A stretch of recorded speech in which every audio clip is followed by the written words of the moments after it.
Bueno, les damos la más cordial bienvenida. Gracias a todos, hermanos. Dios los bendice. En el nombre de nuestro Señor Jesucristo les amamos mucho. Gracias a los que están aquí, gracias a los que se van a reunir posteriormente por medio de la internet. Agradecemos mucho el que estén con nosotros y que estemos aprendiendo juntos. Hoy vamos a continuar con la serie El color de las emociones y los sentimientos. Vamos a llevar una enseñanza que la titulé La batalla emocional esperada. Muchas veces tenemos batallas emocionales inesperadas. Yo pienso que la mayoría del tiempo tenemos muchas batallas emocionales inesperadas, pero hay algunas que ya están programadas, que las vamos a tener que, en su tiempo y en su espacio, tener que enfrentar.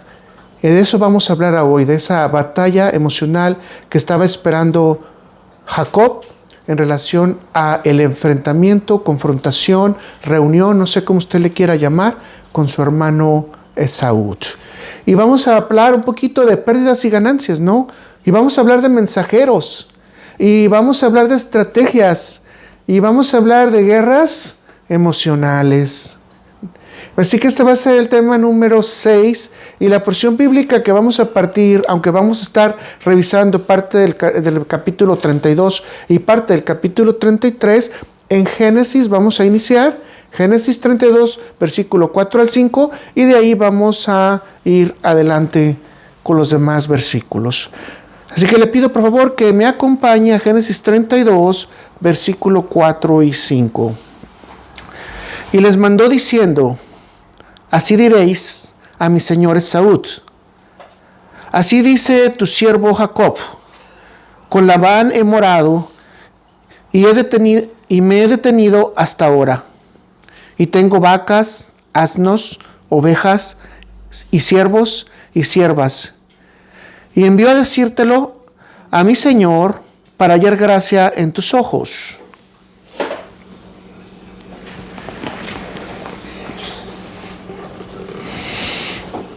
Gracias a nuestro Señor Jesús. Vamos a hacer una corta oración. Nos presentamos ante ti, Padre Celestial. Sabemos que tú eres el comandante y jefe de todos los ejércitos. Tú eres Jehová Sebaot, el Dios y Señor de todos los ejércitos. El que comanda toda la creación, el que comanda todas las cosas.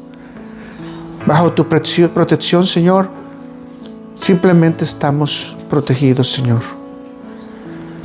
Señor, que nuestro corazón se ponga debajo del poder tuyo, Señor. Que nuestra cabeza se ponga en misericordia tuya, Padre Celestial. Que la gracia tuya descienda sobre nosotros para poder conocerte cada día más. Pon atento nuestros sentidos, Padre Celestial.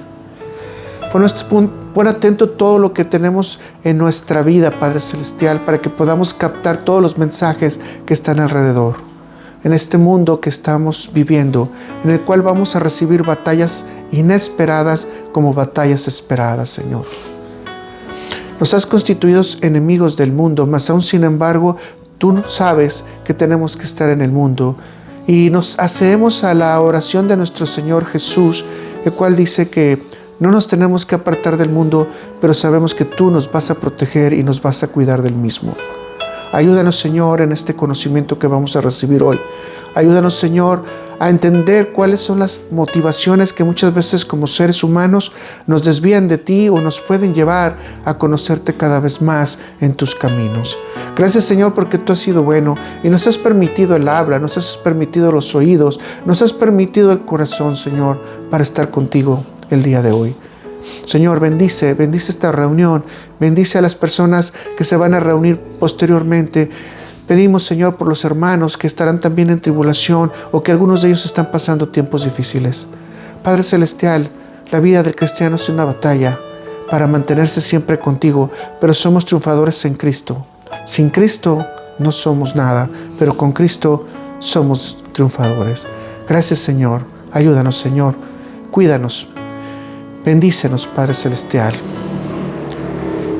Que tú cuides mi boca, que cuides mi corazón, Señor, para que pueda explicar tu palabra y que tú guíes, especialmente con el poder de tu Espíritu Santo, cada una de las enseñanzas doctrinales que necesitamos nosotros para no desviarnos de la realidad y de lo que tú has propuesto para nosotros. Gracias, Señor.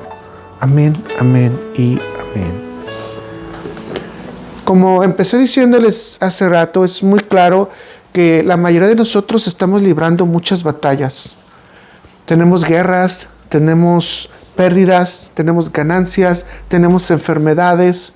En su momento estamos teniendo también confrontaciones.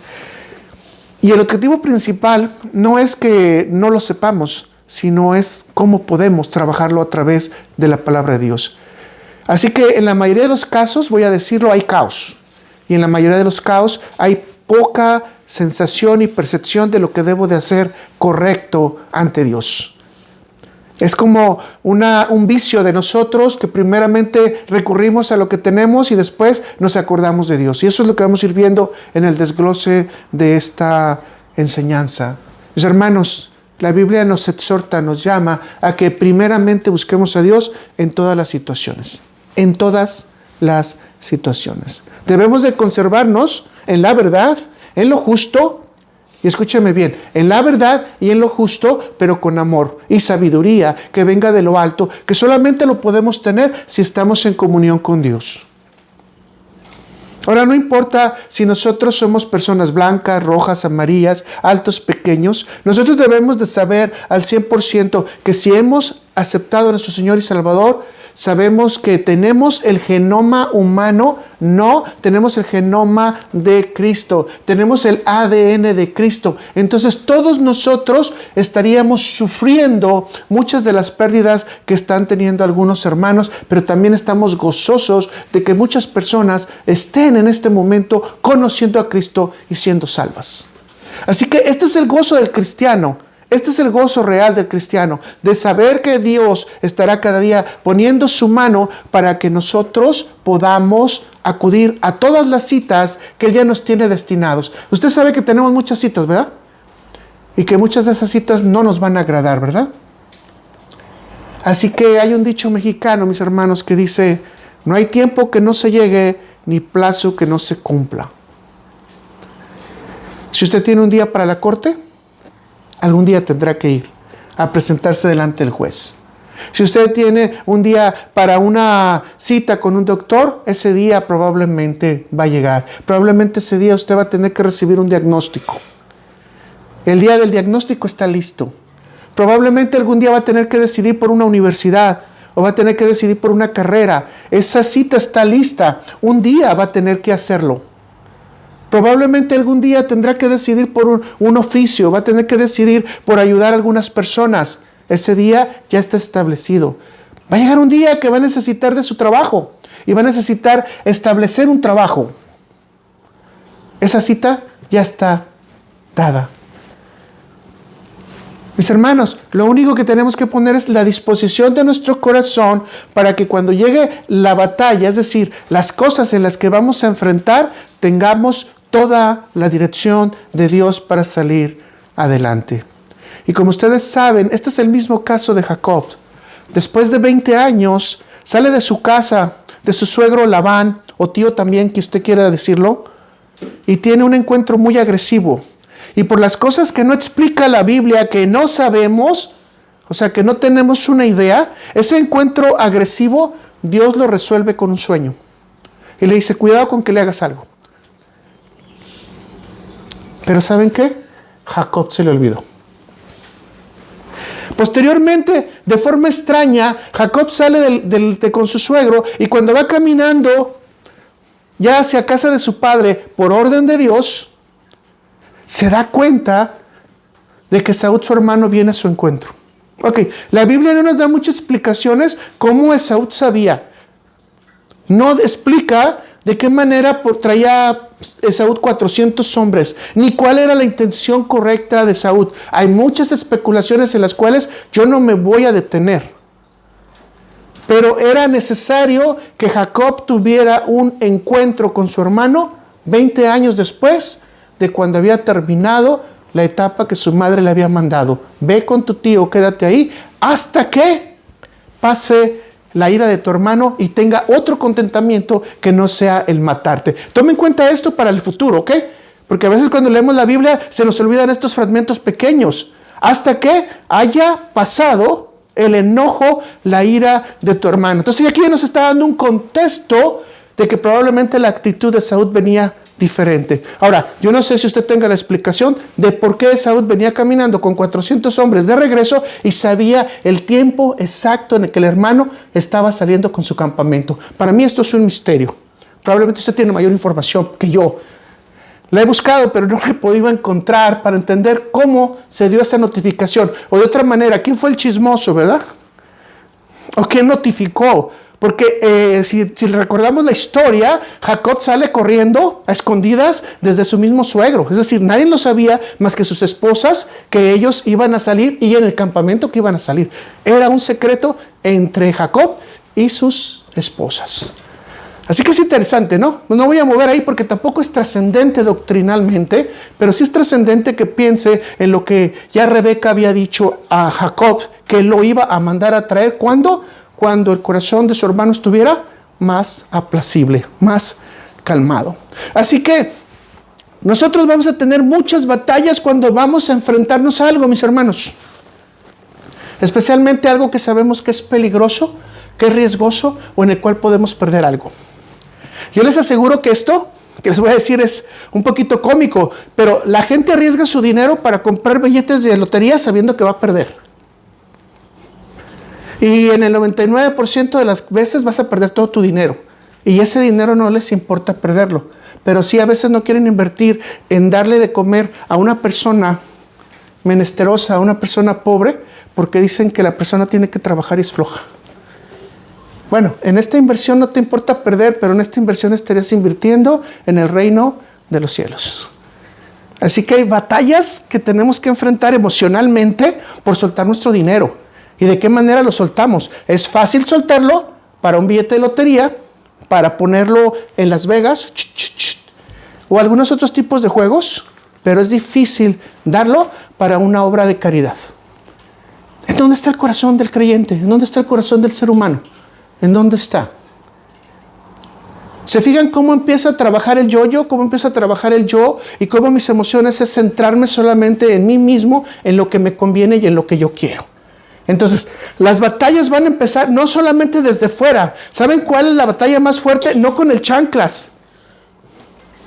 La batalla más fuerte es con nosotros mismos, con nuestros pensamientos, con nuestras acciones, con nuestras reacciones, con nuestras decisiones, con nuestra justicia y especialmente con nuestro amor a Dios.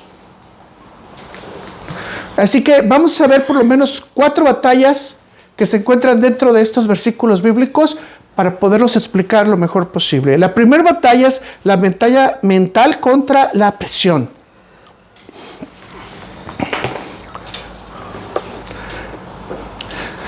Yo he visto a mucha gente prepararse, por ejemplo, en la gimnasia por años, día a día, 3, 4, 5 horas, para poder llegar a un campeonato, para poder llegar a una medalla olímpica. Y he visto que ante la presión, las personas fallan. De hecho, por mucho tiempo se dice, este es el mejor deportista y el que tendría que ganar, por ejemplo, la medalla de oro en los Juegos Olímpicos y a la mera hora falla. ¿Por qué falla? Porque ante mayor presión, mis hermanos, tenemos menos capacidad de reacción. Escuche, ante más presión, menos capacidad de reacción. Yo creo que muchos de nosotros hemos sentido en nuestra vida que tenemos el agua hasta el cuello y no encontramos la solución. Ante mayor presión, menos capacidad para pensar en nuestras opciones. Jacob venía de tener un encuentro muy intenso con Labán.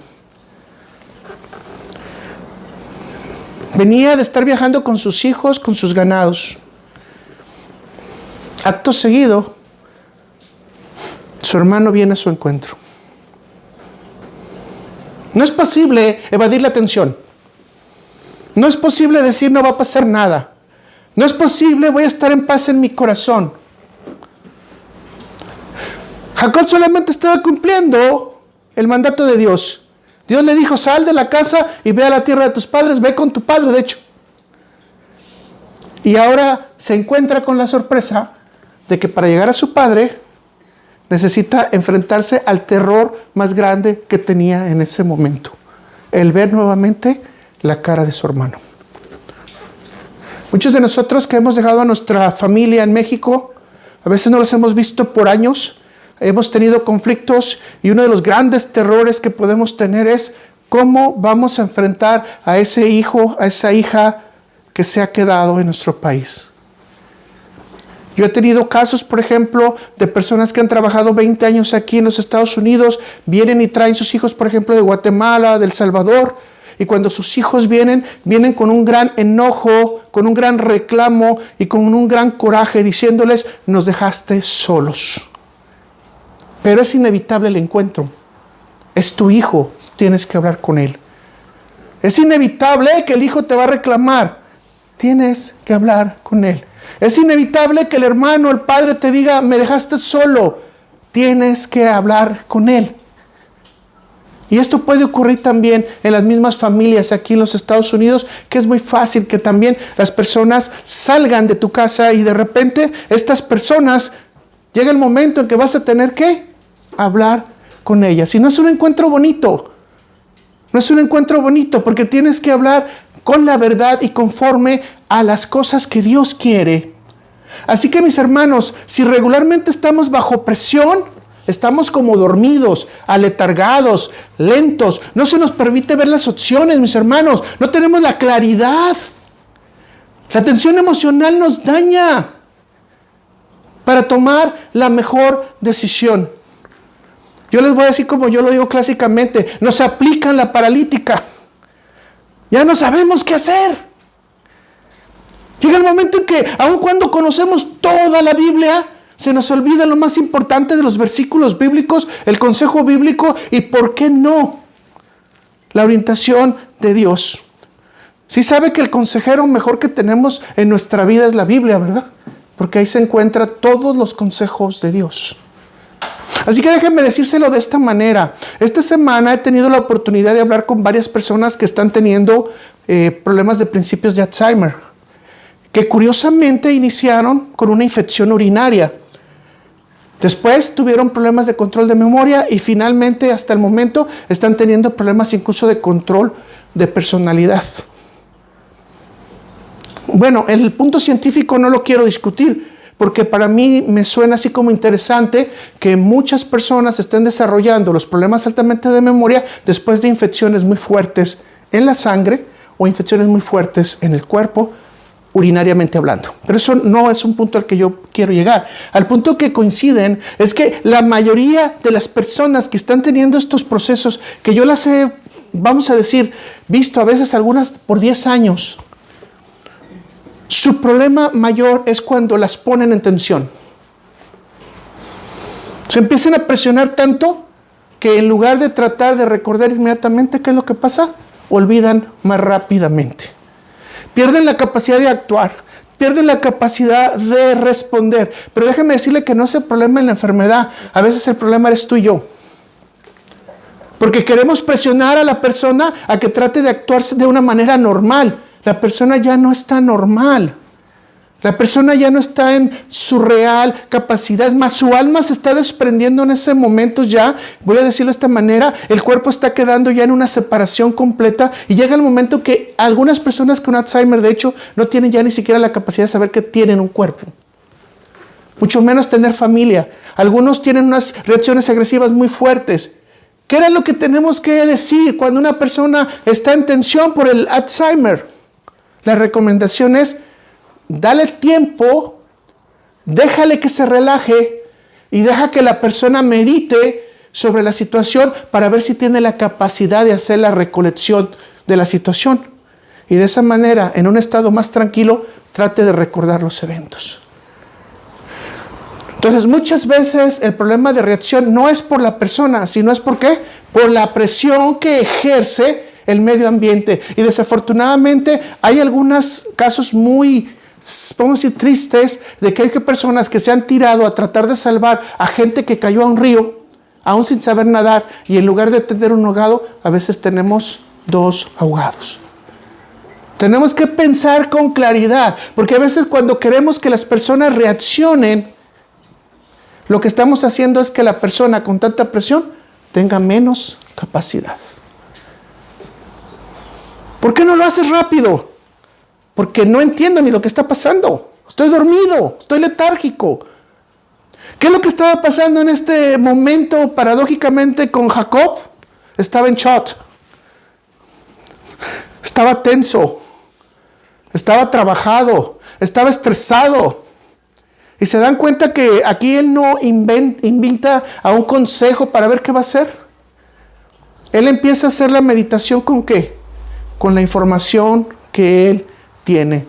Pero aquí en la misma presión podemos observar cómo Jacob olvidó lo más importante. Se le olvidó que Dios resolvió el problema que tuvo con el encuentro de su suegro.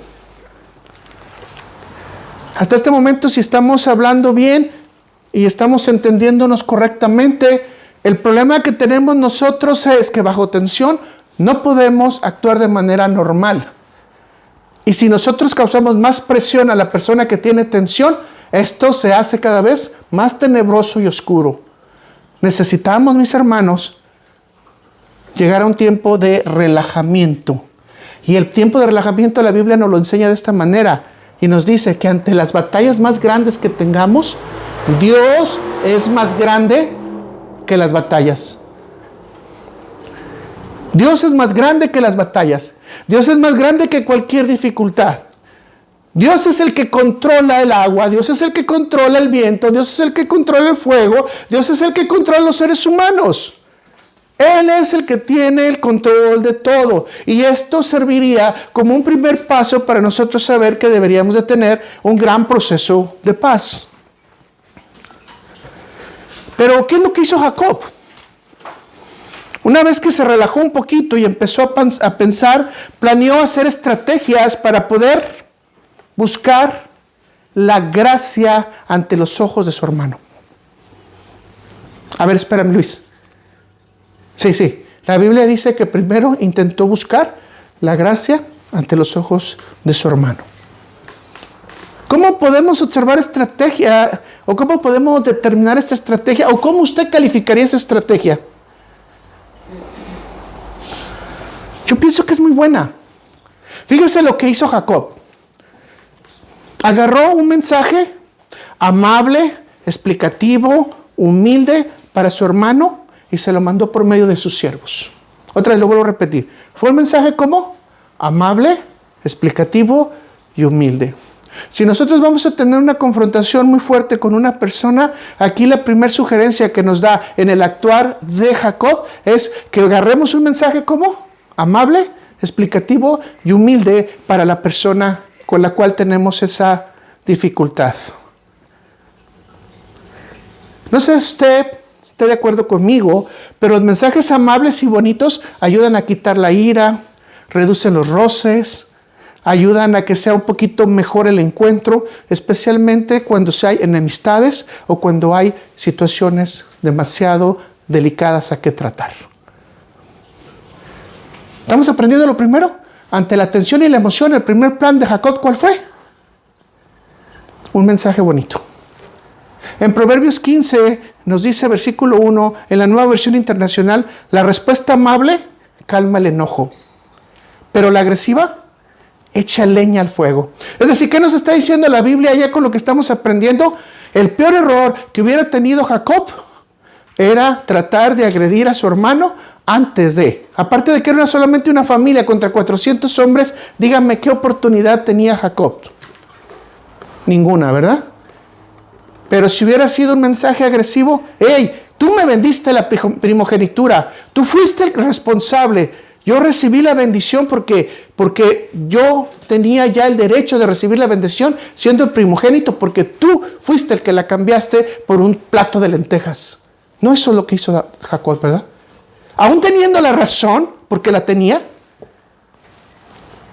Jacob tuvo que subir de ser un talón a ¿qué? A tratar de buscar la luz y la inteligencia y la sabiduría que Dios le podía dar en estos 20 años que estuvo con su en comunicación y en interacción con Dios. Déjeme decirle otra cosa más entonces. Los mensajes amables y humildes desarman los ataques, desarman la oposición y desarman cualquier argumento que se puede hacer. Es decir, tú estás mandando un mensaje de paz. Vea lo que dice Eclesiastés 10, versículo 4. Si el espíritu del príncipe se exaltare contra ti, es decir, si se enoja, se pone violento, te quiere de alguna manera sentenciar a muerte, dice, no dejes tu lugar, porque la mansedumbre hará cesar grandes ofensas. La mansedumbre. Qué hermoso, ¿verdad? Entonces, la Biblia nos está mandando un mensaje. Si vamos a tener una batalla y en esa batalla no tenemos opción, ya esté terminado el tiempo, a enfrentarla, ¿cómo? Amabilidad, humildad y con hermosas palabras.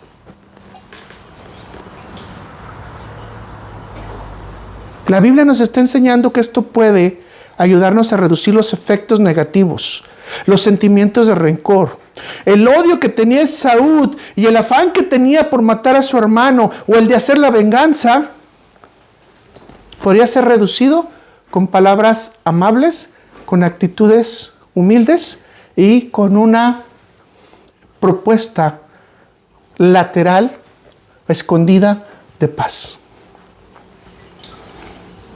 Por esto era importante que Jacob pensara que debería de encontrar la gracia ante los ojos de su hermano. Vamos a ver con más claridad este mismo versículo, pero lo vamos a ver en la traducción del lenguaje actual para que veamos a qué se refiere esa gracia, ¿verdad?, que estaba buscando. Dice, después de esto Jacob envió unos mensajeros a su hermano Esaú, que vivían en la región de Edom.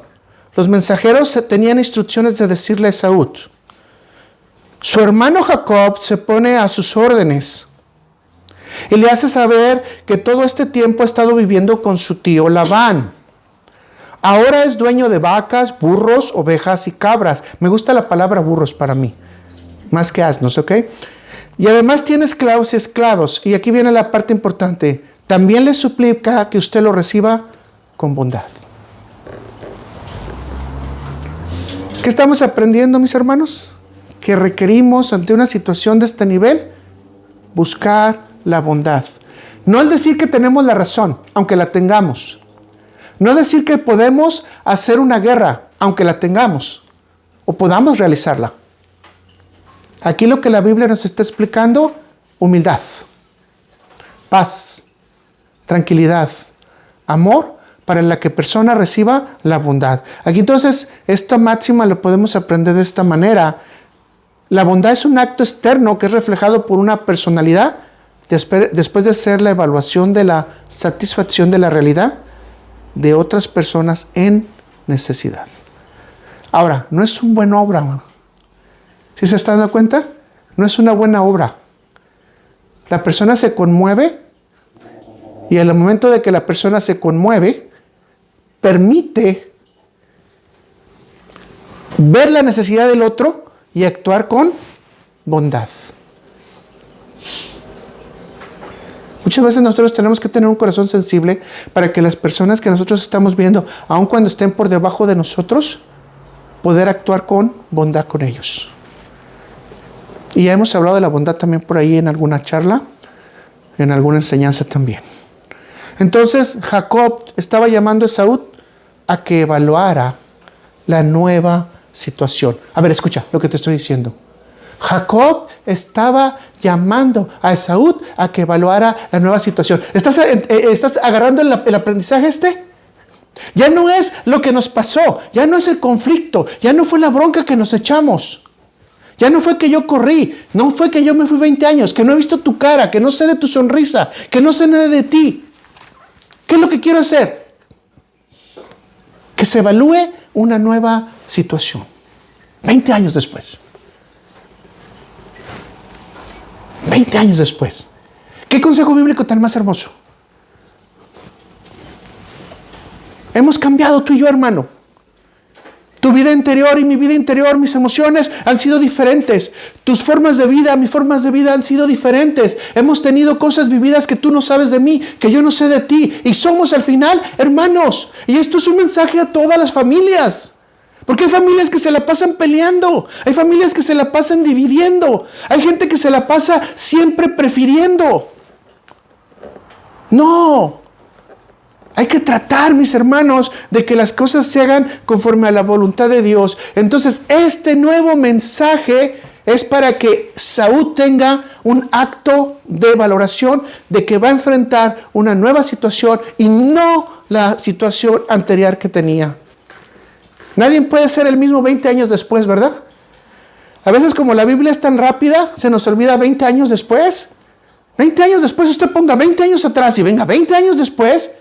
Y bueno, aquí hay unos que ni siquiera han vivido los 20 años.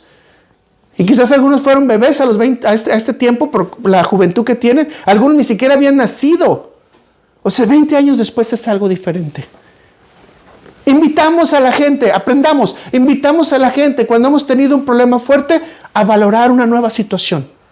A verlo de una manera diferente.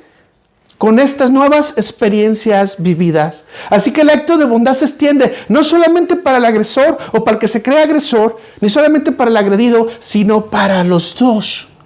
Porque ambos van a recibir un apoyo moral y sus angustias pasadas y sus aflicciones pasadas y su odio pasado, su coraje pasado, ahora se modifica.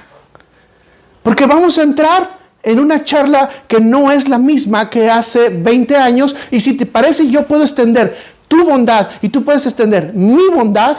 Entonces los dos vamos a tener una charla amable.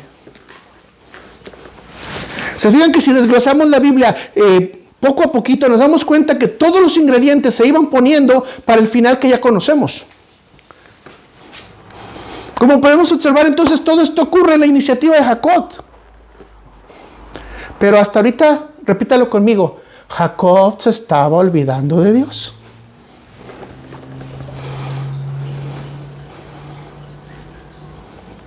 Pero son poquitos versículos, mi hermano, sí. Pero la verdad es que hasta ahorita, este momento, se le olvidó que ante la presión debemos de clamar a Dios. Todos los cristianos debemos de acordarnos que ante la presión debemos de clamar a Dios. Salmo 69, versículo 1 dice: sálvame, oh Dios, porque las aguas han entrado hasta el alma. Yo le dije hace rato que a veces sentimos que el agua la tenemos hasta el cuello. Bueno, esto es lo que está diciendo el salmista. Ahora sí, ya no tengo cómo moverme. Me estoy ahogando. Solamente tengo la solución en ti. Y aquí tenemos la regla para el creyente, mis hermanos. Que si es correcto que actuemos con los demás y estemos interactuando de la forma que lo hizo Jacob, porque fue una planeación muy interesante al presentarse humildemente con bondad, o pedir más bien la bondad de su hermano, revalorar una nueva situación, o buscar que se revalore una nueva situación, no con el antiguo contrato, sino con un nuevo contrato. Y eso aplica también a nosotros, ¿verdad? Porque como creyentes tenemos un nuevo contrato en este momento con Dios, ¿verdad? Así que piénselo para el futuro. Regla para el creyente. Regla para el creyente. Ora a Dios cuando estés en presión. No des respuesta. No des respuesta. Ora a Dios. Y espera que Dios te ilumine para saber qué pasos vas a seguir y vas a realizar. Y a veces te va a venir toda la tormenta y todo el mundo se te va a venir encima. Esperando la respuesta. Sí. Pero ¿qué necesitamos hacer? Que Dios sea el que nos libre de las angustias y las presiones. No nosotros con nuestros planes y acciones. Matthew Henry dice: una situación precaria debe ser una situación de plegaria. En concreto, entonces, Esaú ante esta batalla perdería el orgullo, la ira, pero ganaría la bondad de su hermano y su familia, la reunión de tener una paz consigo mismo. Pero Jacob tenía otra ganancia también, ¿cuál? No solamente la inmunidad de su persona, no solamente la inmunidad de su familia, sino la reintegración al plan de Dios que Él había trazado para él. Hay muchas cosas que de repente en los ministerios, mis hermanos, nos salimos porque creemos que es mejor la forma en que lo podemos hacer. A veces porque la gente te presiona y te saca. A veces porque la gente habla mal de ti. Pero acuérdate que la iglesia, como empecé diciendo, es un DNA espiritual. Es el DNA de Cristo, el que tenemos todos los cristianos. Por lo tanto, mis hermanos, por lo tanto, si en la iglesia no tenemos la capacidad de bajar nuestro orgullo, nuestro coraje y cuidar nuestra boca, entonces no estamos actuando con Cristo. Estamos actuando sin Cristo. No estamos actuando en la guía de Dios, estamos actuando en la guía del ser humano. Y lo que es muy riesgoso, actuando por los beneficios que el mundo nos da. Trabajemos siempre con Cristo y en la respuesta de Cristo, que es con bondad, con amor, con humildad. Y tratando de revalorar la situación para llegar a un acuerdo, porque a paz nos ha llamado el Señor. Esto es la instrucción que nos está dando Jacob. 2 principios aprendió ahorita, ¿verdad? Los puso en su corazón. Vamos entonces al punto número 2. La batalla contra la inseguridad y el miedo. Oh, mis hermanos, cuando podemos perder algo, vuelvo a repetir que no sea la lotería, ¿verdad? Porque ahí no nos importa perder. Regularmente tenemos miedo. Y usted póngale lo que usted quiera perder. Que puede ser desde un carro, que puede ser desde la salud, que puede ser desde lo que usted quiera, hasta la muerte de alguien.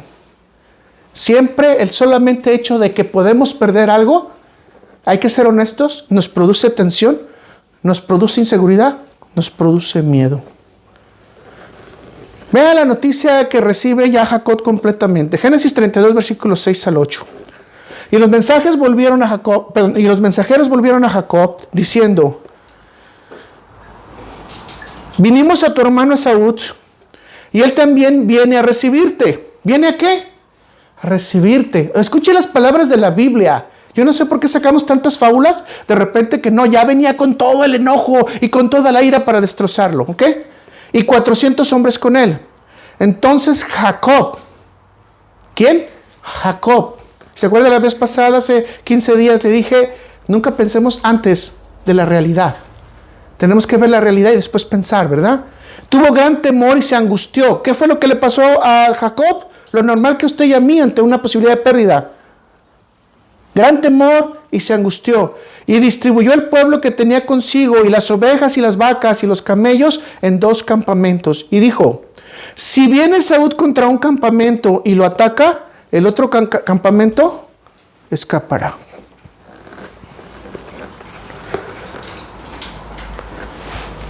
Esto está muy interesante. Está muy interesante. A través del miedo, Jacob estaba sacando sus propias conclusiones. Vea lo que le dice a los sirvientes nuevamente. Y tu hermano Esaú también viene a recibirte. ¿Pero qué hace la inseguridad y el miedo, mis hermanos? Levanta algunas barreras muy grandes para podernos proteger y buscar protección que posiblemente no tenemos. O que no entendemos, de hecho, que la vamos a tener. ¿Y qué dijimos? Para el cristiano, primero, pedirle a Dios ante la presión y orar. Ante la inseguridad y ante el miedo, oremos. Ahora quiero que usted se centre en 3 cositas que hizo Jacob muy interesantes. Primero, el halago. Blas Pascal dice: aquellos que tienen algún interés en que nosotros lo amemos, dice, se muestran reacios a presentarnos cualquier servicio que ellos saben que es desagradable. Nos tratan como si queremos ser tratados. Fíjese, si alguien te quiere así como halagar, te trata como sabe que te gusta. Si aborrecemos la verdad, nos la ocultan. Si deseamos halagos, nos halagan. Si nos agrada que nos enseñen, nos enseñan. Y si nos agrada que nos engañen, nos engañan. ¿Todo por qué? Por quedar bien. Jacob estaba buscando el favor de su hermano, ¿sí o no? Bueno, definitivamente la Biblia nos muestra que sí. Y ahora todavía podemos acentuar más esta verdad, porque si vemos en el capítulo 32, versículos 4, 18 y 20, Jacob llama a Esaú como mi Señor. ¿Cómo halagó Jacob a Esaú? Como mi Señor. ¿Quién es el Señor de su vida? Si yo le preguntara ahorita en este momento, no me diga que su esposo, por favor, ¿ok? El Señor de nuestra vida es Dios. ¿Quién era el Señor de Jacob y que lo había acompañado sobre todos estos años? Dios. Sin embargo, Jacob menciona mi Señor. Existe una gran cantidad de explicaciones a esto.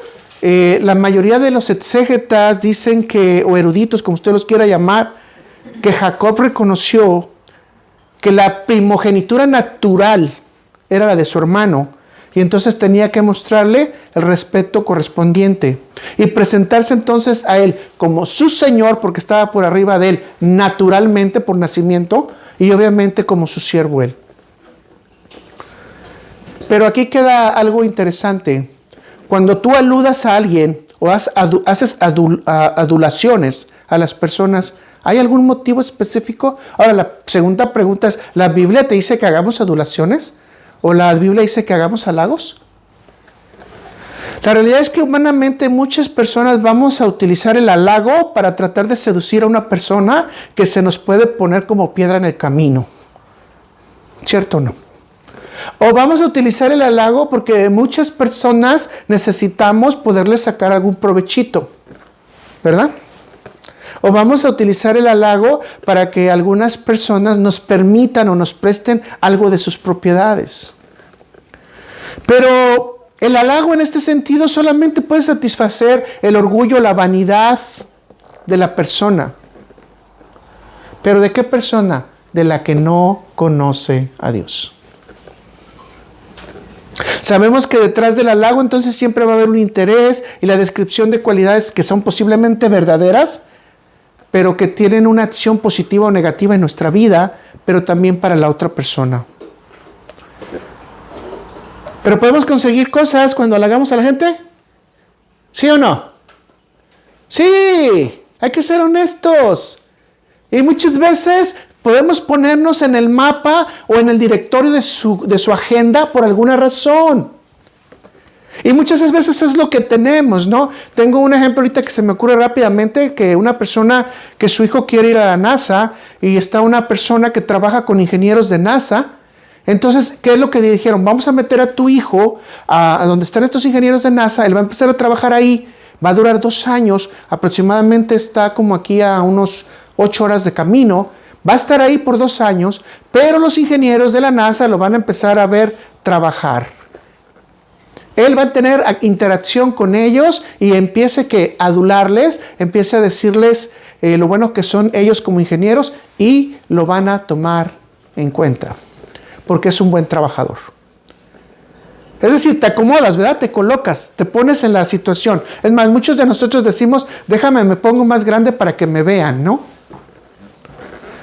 El problema es que a veces no estamos tan guapos y bellos para que nos puedan ver, entonces ese es el gran problema. Pero hay un lado positivo del halago, ¿verdad? ¿Están de acuerdo o no? No, bíblicamente no. Bueno, déjame decirte que en la tercera carta de Juan, el apóstol del amor, halaga por lo menos 3 veces a Gallo.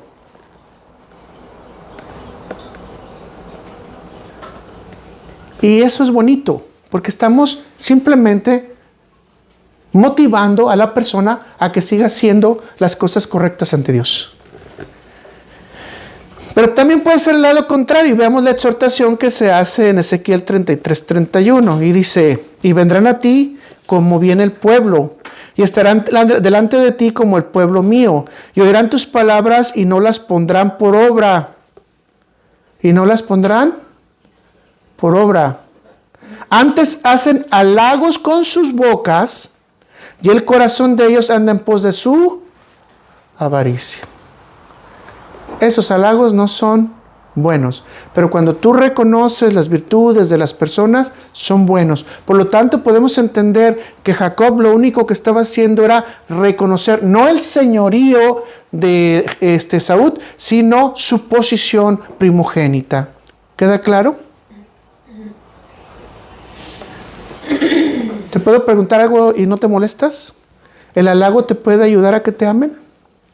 Bueno, hay unos hijos que son bien chantajistas. Así que cuidado con los hijos chantajistas y con los padres chantajistas. El amor es de forma natural y espiritual, no bajo un cortejo de halagos, ¿de acuerdo? Así que no se te olvide que el único que nosotros podemos ver, alabar, adorar, es a nuestro Señor, el Creador de los cielos y de la tierra. Ahora viene el siguiente punto entonces de lo que hace Jacob, la oración. Repita conmigo, por fin Jacob decidió orar. ¿Después de cuánto? ¿Después de cuántas cosas que hizo? Por fin decidió orar. Veamos a Génesis 32, versículos 11 y 12. Y dice, líbrame ahora de la mano de mi hermano, de la mano de Saúl, porque le temo. Nuevamente vuelve a confirmar cuál sentimiento. Temor. ¿Cuál es la batalla que estamos hablando ahorita? La del temor, ¿verdad? No venga acaso y me hiera la madre con los hijos. Y tú has dicho, yo te haré bien, y tu descendencia será como la arena del mar, que no se puede contar por la multitud. Creo que es una oración muy tierna, ¿no? De hecho, una oración que está pidiendo por los demás. Es una oración completa. Yo podría resumir este enunciado de la siguiente manera. Sálvanos, por favor, porque te temo. Quiero ver cumplida tu promesa. La palabra de Dios nos recuerda que siempre Dios escucha a los justos, especialmente en los tiempos de crisis. Y podemos revisar el Salmo 55 con mucho cuidado para determinar completamente este concepto. Dios siempre escucha a los justos, especialmente cuando están en crisis. Por lo tanto, debemos descansar en Dios. En todas las situaciones, sean buenas o malas. Pero ¿hasta cuándo se le ocurrió orar a Jacob? Después de que había hecho ya todo, una estrategia y un plan. Ahora vamos al C, vamos a los regalos. Los regalos. ¿Es bueno dar regalos? En Génesis 32, versículo 13, versículo 16 dice, Génesis 32 del 13 al 16 dice, y durmió allí aquella noche y tomó de lo que le vino a la mano un presente para su hermano Esaú. Y vea qué presente, ¿ok? 200 cabras y 20 machos cabríos, 200 ovejas y 20 carneros, 30 camellas paridas con sus crías, 40 vacas y 10 novillos, 20 asnas y 10 borricos. Y lo entregó a sus siervos, cada manada de por sí, y dijo a sus siervos, pasad delante de mí y poned espacio entre manada y manada. De forma natural sabemos que un regalo es una forma de afecto y consideración. Pero algunos también lo pueden utilizar como trampa y traición, ¿verdad? Por ejemplo, los magos, o mal dichos reyes magos, ¿verdad? Vinieron siguiendo la señal del cielo, específicamente una estrella, porque sabían que el rey de Israel iba a venir. Estoy resumiendo y parafraseando, ¿correcto? Y ofrecieron a Jesús 3 regalos. ¿Se acuerdan cuáles son? Oro, incienso y mirra. Pero si vamos a la historia, había una guerra también. Y entonces los griegos hicieron un caballo y lo hicieron pasar contra sus enemigos. Y en ese caballo iba cargado de gente. Y cuando anocheció abrieron la puerta y mataron a todo el pueblo. Esta fue la famosa historia de lo que se conoce como el caballo de Troya. Así que las dos historias nos dicen que los regalos son buenos, pero también los regalos pueden ser intencionales. Entonces son regalos sinceros de lo que nos está hablando la Biblia, ¿verdad? Tiene la intención del amor y el afecto a la persona. Entonces Dios regaló la salvación a los seres humanos por el puro afecto de su voluntad. nosotros no le podíamos pedir nada a Dios.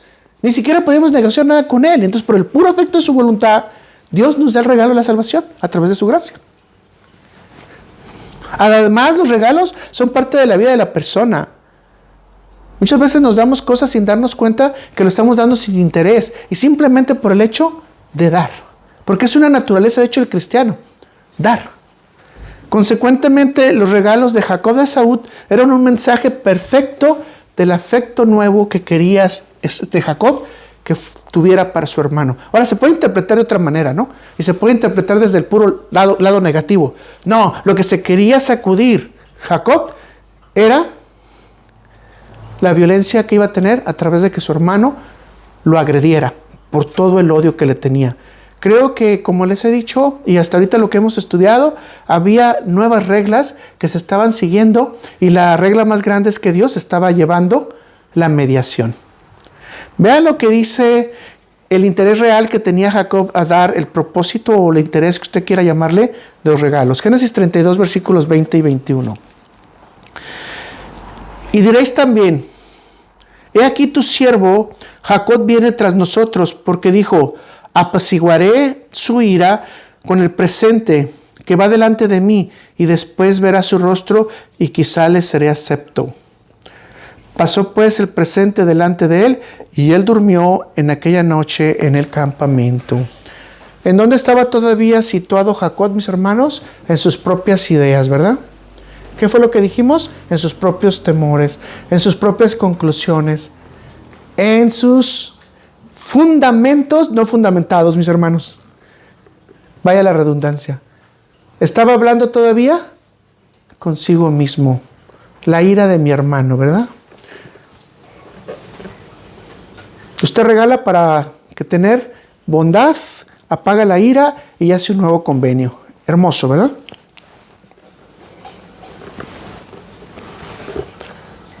Pero ¿saben qué? Dios siempre es un Dios de sorpresas. Y ponga en su corazón esto que le voy a decir. Jacob mandó mensajeros a Esaú. Pero luego Dios le manda mensajeros a Jacob. Jacob mandó mensajeros terrestres, humanos a Esaú. Pero Dios en su gracia le manda mensajeros divinos a Esaú. Y entonces entramos en el punto 3. La batalla sorpresa o inesperada.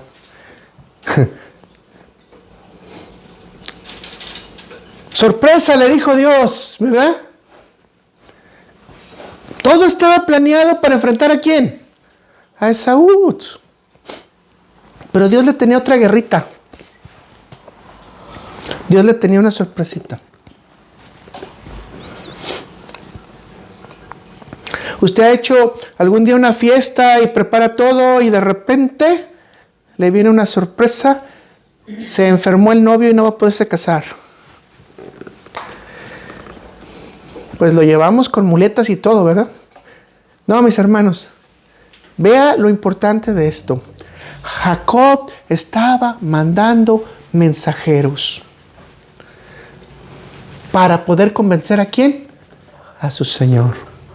Ahora, Dios Todopoderoso utilizó ángeles. Ponga atención en esto. La palabra malak en hebreo, que es ángel, también significa mensajero. Ahora, Dios le dice a Jacob, te voy a mandar unos cuantos mensajeros, ¿para qué? Para ubicarte. Jacob estaba evitando por todos los lugares la batalla. Y Dios lo pone a pelear con un ángel. ¡Oh, sorpresa! Tú no querías pelear. Pero Dios te pone a pelear. ¿Cómo ganas las grandes batallas si no eres un gladiador? Pero tienes que ser un gladiador, en este caso de la fe. Tienes que ser un gladiador que cree. Tienes que ser un gladiador que trata de buscar los caminos de Dios. Pero solamente puedes tener esos caminos si tienes un encuentro celestial real con Dios.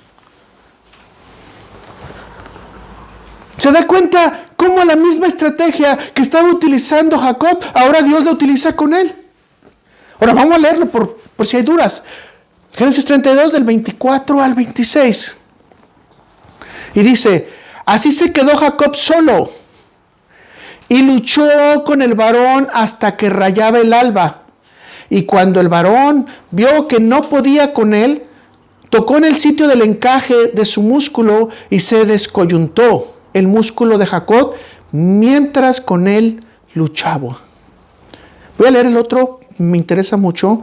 Y dijo, déjame porque raya el alba. Y Jacob respondió, no te dejaré si no me bendices. La Biblia nos enseña en diferentes formas, en diferentes manifestaciones, en diferentes ejemplos, que Dios utiliza sus mensajeros celestiales para diferentes propósitos. Y uno de los propósitos esenciales es ponernos en orden. Otro propósito, protegernos de algo o de alguien. Otro propósito para fortalecer nuestra voluntad. Otro propósito para darnos consolación. Otro propósito para corregirnos. Otro propósito para darnos un mensaje. Pero un último propósito para prepararnos. Ahora, si usted me dice, ¿cuál es el propósito real por el cual llegó el ángel con Jacob? Para mí, todos. Y creo que es todo lo que puede pasar con nosotros. Necesitamos de parte de Dios que nos ordene, que nos proteja, que nos fortalezca, que nos dé consolación, que nos corrija. Necesitamos de parte de Dios tener su mensaje. Necesitamos de parte de Dios su guía, su entrenamiento. Y esto es lo que nos dice Jacob con su ejemplo. ¿Qué dice? No te dejo ir si no me bendices.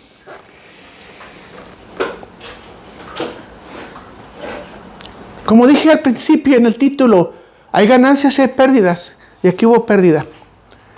Jacob literalmente quedó cojo. El ángel le rompió el tendón. Pero ganó un nuevo nombre. Ganó una nueva bendición.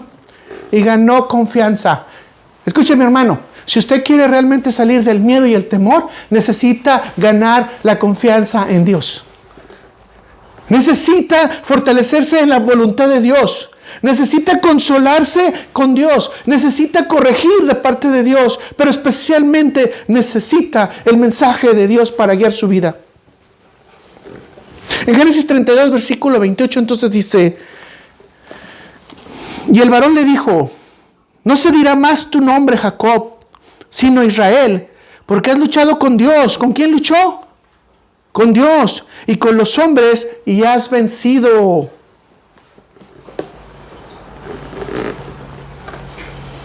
Por una parte puedes decirlo, y no hay forma de no interpretarlo de esa manera, que Dios hizo menos a Jacob corporalmente. Jacob ya no estaba entero en sus funciones. Pero lo exaltó espiritualmente al darle un nuevo nombre. Algunos piensan que la lucha no solamente fue con el ángel de Dios, el ángel de Jehová. La escritura que dice, sino con Dios mismo. Si usted hace memoria en este momento, ¿a dónde se trasladaría con un evento semejante? ¿A dónde iría su mente en un momento muy similar a esto? Y esto nos va a llevar después al siguiente libro, que sería en Éxodo. Y en ese libro Moisés tiene un enfrentamiento muy similar antes de iniciar su misión. Y esto lo podemos ver en Éxodo 4, versículo del 24 al 26. Y aconteció que en el camino, que en una posada Jehová le salió al encuentro y quiso matarlo. Entonces Séfora tomó un pedernal afilado y cortó el prepucio de su hijo y le echó a sus pies diciendo, a la verdad, tú me eres un esposo de sangre. No vamos a interpretar ahorita este versículo, solamente el hecho es destacar de que Moisés también le mandaron mensajeros para fortalecerlo, para que tomara confianza. Casi lo mata también.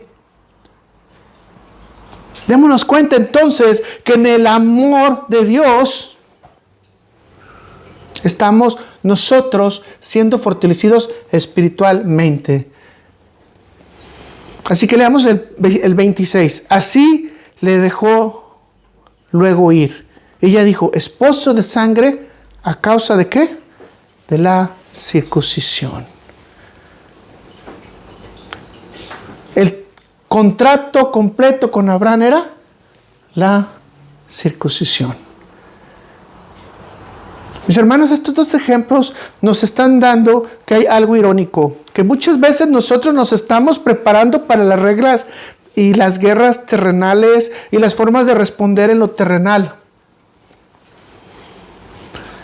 Pero lo más importante es que Dios quiere que venga el mensaje de Él, el mensaje divino, para que nos enfrentemos contra nuestro temor, que no es terrenal, mis hermanos. El campo del temor, el terreno del temor no está afuera. El campo del temor está adentro de nosotros mismos. El campo de la desesperación no está afuera, mis hermanos. ¿Está dónde? En nosotros mismos. Pero tenemos que pelear con nuestra propia confianza. No, tenemos que abrazar la confianza que Dios nos da a nivel espiritual.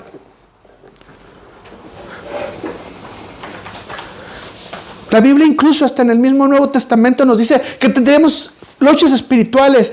Y muchas de estas luchas se pueden interpretar en este campo. La guerra de tu duda, por ejemplo. De tu tristeza, de tu depresión, de tu ansiedad. No está afuera, mi hermano. ¿Está dónde? Adentro. Y veamos lo que dice en este sentido, aunque podemos darle las dos aplicaciones también. La espiritual, porque ya vimos que también los ángeles vienen a hacer oposición a los hombres. Efesios 6, versículos 12 al 13, versículos que ya todos conocemos. Porque no tenemos lucha contra sangre ni carne, sino contra principados, contra potestades, contra los gobernadores de las tinieblas del siglo, contra huéspedes espirituales de la maldad en las regiones celestes. Puras linduras, ¿verdad? Puras linduras. Por lo tanto, tomad toda la armadura de Dios. ¿Qué tenemos que hacer? Tomad la armadura de Dios para que podáis resistir en el día malo y habiendo acabado todo, estar firmes. No se enoje conmigo. La Biblia no nos manda a luchar contra demonios. Nos manda a expulsarlos en el nombre de Cristo. La Biblia no nos manda a pelear contra Satanás. Ya está vencido en la cruz del Calvario. La Biblia nos manda a estar firmes para el día que Satanás quiera pelear contra usted. ¿Y en qué estamos firmes? En que Cristo Jesús ya lo venció en la cruz. Entonces nos podemos dar cuenta que las guerras espirituales están tanto en el Antiguo como en el Nuevo Testamento y que vamos a tener batallas fuertes, confrontaciones y resistencias, no solamente a nivel personal, físico, sino a nivel espiritual. Mis hermanos, probablemente lo que tú ya has preparado para resolver tu problema, quizás en ese intermedio Dios te mande otra batalla para que entiendas cómo Él quiere que te aferres completamente a la fe en Él. 4. La batalla está en las manos de Dios. Usted debe recordar que la última información que tenía Jacob es que lo quería matar. Y ya dijimos que Jacob trató con humildad de mandar un lindo mensajito, mandar regalos, tratar de hacer un nuevo contrato, apaciguar su propio miedo y obviamente extenderse hacia allá. Es decir, ¿hacia qué? Hacia la bondad de su hermano. Pero que Dios le dijo, no, tú ya venciste a los hombres y has luchado con Dios, eres más grande que lo que tú estás teniendo en tu problema. El problema de Jacob era pequeño. Porque ¿quién lo estaba tomando en sus manos? Dios. ¿Quién dijo que lo iba a llevar con sus padres? Dios. ¿Quién dijo que iba a tener generaciones? Dios. Suficiente para confiar. Así que en Génesis 27, 41 al 42, vamos a poder recordar cómo quedó la historia al final, ¿verdad? Antes de que se separaran por esos 20 años. Y aborreció Esaú a Jacob por la bendición con que su padre le había bendecido, y dijo en su corazón, llegarán los días de luto de mi padre, y yo mataré a mi hermano Jacob. Y fueron dichas a Rebeca las palabras de Esaú, su hijo mayor, y ella envió y llamó a Jacob, su hijo menor, y le dijo, He aquí, Esaú, tu hermano, se consuela acerca de ti con la idea de ¿qué? De matarte. Es el último concepto, el último pensamiento que se llevó Jacob de su hermano, y que yo me imagino, que imagínense, más bien imaginemos todos, por 20 años tenerlo en tu cabeza y luego de repente verlo hecho realidad. Vas a ver enfrente a tu hermano. Pero cuando Dios te envía y tú estás haciendo caso a Dios, dice la palabra de Dios que Él tiene un consentimiento contigo y tiene una protección especial contigo. ¿Y qué dice Proverbios 16:7? Cuando los caminos del hombre son agradables a Jehová, aun a sus enemigos, haz estar en paz con Él. Como tú te estás dando cuenta, hay varios factores que nos indican que la intención de Saúl era recibirlo. Probablemente ella había apaciguado su ira. Entonces la pregunta es, ¿Esaú tenía realmente la intención de matar a Jacob? No hay forma que en estos versículos bíblicos nosotros podamos decir, sí, a excepción de que traía 400 soldados y que lo podemos conectar, bueno, no dice soldados, 400 hombres, y lo podemos conectar con David cuando se enojó, ¿verdad? En el campo con Abigail, y Nadal, y se enojó, y David agarró y puso sus armas y se armó con 400 hombres y dijo, y vamos a acabar con la casa. Completamente vamos a arriesgar a todos. Si hacemos esa conexión de años muy adelante después, pues pudiéramos decir que sí, esa era la intención, pero realmente estamos hablando fuera de un contexto que es diferente. La coincidencia son 400 hombres, ¿verdad? Pero nunca dice la Biblia que venían armados. ¿Usted ve que diga en los escritos que venían armados? No, ¿verdad? Bueno, definitivamente existe una gran cantidad de respuestas para ello, pero la gran mayoría no se pone de acuerdo. Yo en lo personal, y esto ya es mi postura personal, Esaú no tenía la intención de hacer daño a Jacob.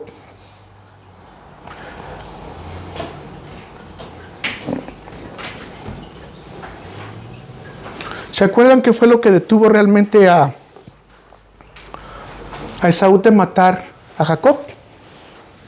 Dijo que mientras viviera su padre, él no derramaría su sangre.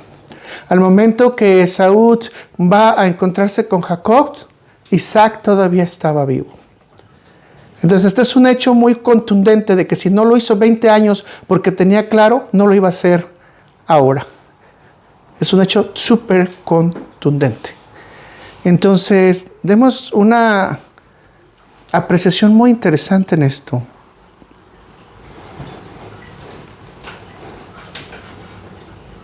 Si Jacob tenía a su padre vivo, no podía cumplirse la promesa de Esaú. En hebreo Esaú se llama Esab.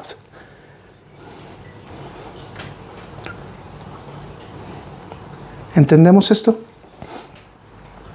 Que muchas de las emociones que corrieron fue para que Dios educara en fe, en fortalecimiento a Jacob en lo que seguía. Esto es muy interesante, mis hermanos. Dios es el que nos va a ayudar a renovar todos nuestros temores. Hay una regla más en general. Dice que Dios protege a los que son menos, a los que son menos queridos, a los que son despreciados, a los que son menesterosos, a los que son frágiles, a los que han sido humillados. Físicamente, Jacob había sido humillado. ¿Me está escuchando? Quedó minusválido. Esaú estaba completo. Cuando estás humillado, incompleto, para completar la batalla, ¿a quién necesitas? A Dios.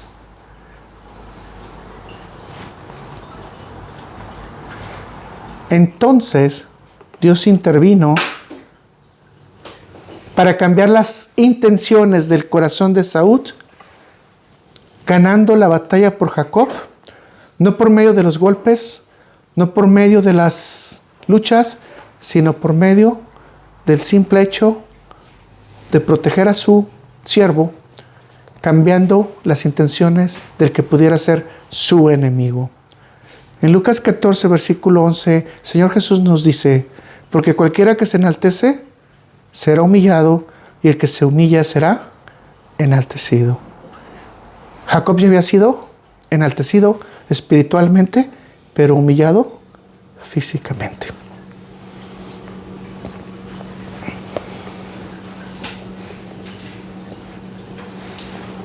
La mayoría de los exégetas dicen que Jacob realmente ganó la batalla por la bondad de Dios y porque Dios cambió el corazón de Esaú.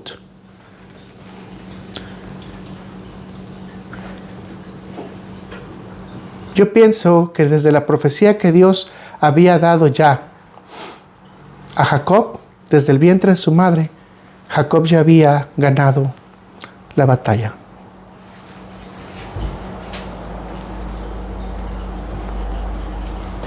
Lo que faltó fue creerla, ¿verdad? Dios tiene en sus manos los corazones de todos los hombres y puede cambiarlos cuando Él quiere y como Él quiera. Y mediante un poder de secreto silencioso y irresistible, podemos cambiar nuestro corazón y las condiciones. Y si no, tenemos muy claramente que Él puede convertir a un feroz religioso en un súbdito de Él. Y esto lo podemos ver en Saulo de Tarso, Hechos 9, versículo 21 al 22. Y todos los que oían esto estaban atónitos y decían, ¿no es este el que asolaba en Jerusalén? ¿No es este el que asolaba Jerusalén? A los que invocaban su nombre.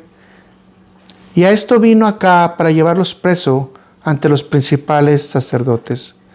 Pero Saulo mucho más se esforzaba y confundía a los judíos que moraban en Damasco, demostrando que Jesús era el Cristo. ¿Qué pasó con Saulo de Tarso? ¿Qué pasó? Lo mismo que pudo pasar con Esaú. Su corazón fue cambiado. Ahora, no estamos hablando de salvación, ¿de acuerdo? No estamos hablando del servicio de Cristo.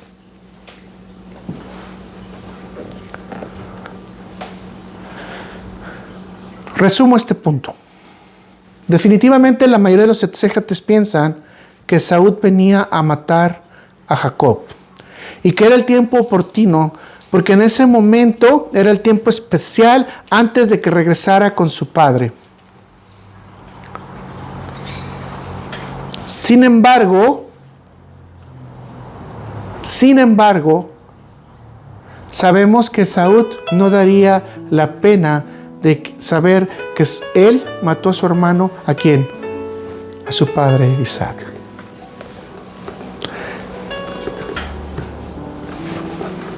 Debemos de cerrar con esta reflexión. Dios cambia el corazón de cualquier enemigo y puede entrenarte de manera personal y de manera espiritual para todas las batallas. La presencia de Dios siempre cambia a las personas en algo. Y si Dios está contigo y Dios está contigo, algo debe ser diferente. Y si algo tú tuviste o alguna vez has tenido un encuentro con Dios, es porque tú ya eres diferente. Así que busquemos de Dios para que nos fortalezca en todas estas enormes batallas. Que sea Dios el que luche nuestras batallas y no nosotros en nuestra fuerza. Vamos a orar.